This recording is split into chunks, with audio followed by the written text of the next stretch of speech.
Assalamualaikum warahmatullahi wabarakatuh. Perkenalkan, nama saya Razak Trihandoko dengan NPM 233111014. Di sini saya akan mempresentasikan tentang siklus akuntansi perusahaan umum. Apa itu akuntansi? Akuntansi adalah proses pencatatan transaksi keuangan dan pengolahan data transaksi untuk menyajikan informasi kepada pihak-pihak yang berkepentingan, seperti bisnis dan perusahaan. Akuntansi menurut ahli.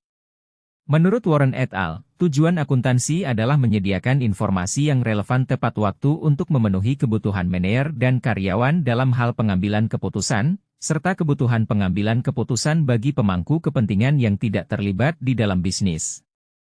Apa itu transaksi? Transaksi dibagi menjadi dua jenis. Pertama, transaksi internal, yaitu kegiatan transaksi yang melibatkan pihak intern saja tanpa adanya pihak luar.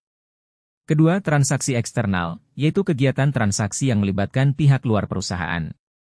Fungsi transaksi memudahkan setiap orang, kelompok, atau siapa saja untuk memenuhi kebutuhan mereka. Menyajikan informasi keuangan perusahaan. Membuktikan pertanggungjawaban manajemen kepada pemilik. Mengetahui perkembangan suatu perusahaan. Mencatat atau merekam transaksi secara sistematis dan kronologis. Menghitung jumlah realitas dari penyusutan aset yang dimiliki suatu perusahaan secara nyata, tujuan transaksi. Untuk mengidentifikasi setiap transaksi keuangan yang terjadi dalam perusahaan. Untuk melihat dan menentukan nilai transaksi yang terjadi. Untuk mengetahui dampak ekonomi transaksi, dapat memudahkan proses pemindahan dampak transaksi ke akun yang sesuai.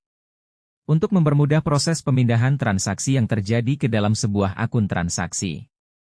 Langkah-langkah memasukkan transaksi ke jurnal. 1. Identifikasi transaksi yang terjadi, yaitu menentukan jenis transaksi dan nilai nominalnya. 2. Mencatat tanggal terjadinya transaksi. 3. Membuat laju referensi untuk pencatatan pada buku besar. 4. Mencatat transaksi beserta informasi pendukungnya seperti nilai nominalnya, tanggalnya serta syarat pembayarannya. 5. Melakukan analisis untuk melihat akun apa yang terpengaruh oleh transaksi tersebut. 6. Menentukan akun-akun yang terlibat dalam transaksi. 7. Menentukan apakah transaksi tersebut merupakan transaksi tunai atau kredit. 8. Mencatat transaksi ke dalam jurnal umum dengan mengisi kolom-kolom yang ada, seperti tanggal, nama akun, keterangan, dan nominal. 9. Menyimpan jurnal umum sebagai bukti pencatatan transaksi. Langkah-langkah memasukkan transaksi ke buku besar. 1. Menyiapkan semua buku jurnal perusahaan dari segala bentuk transaksi. 2. Menentukan jenis akun yang terlibat dalam transaksi. 3. Menentukan apakah transaksi tersebut merupakan transaksi tunai atau kredit.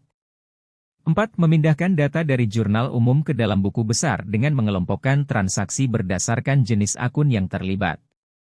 5. Memasukkan data transaksi ke dalam akun yang sesuai di buku besar. 6. Mengisi kolom debit dan kredit pada buku besar untuk mencatat transaksi yang terjadi. 7. Menyimpan buku besar sebagai bukti pencatatan transaksi. Sekian presentasi dari saya, semoga teman-teman semua mampu memahami tentang siklus akuntansi perusahaan umum. Wassalamualaikum warahmatullahi wabarakatuh.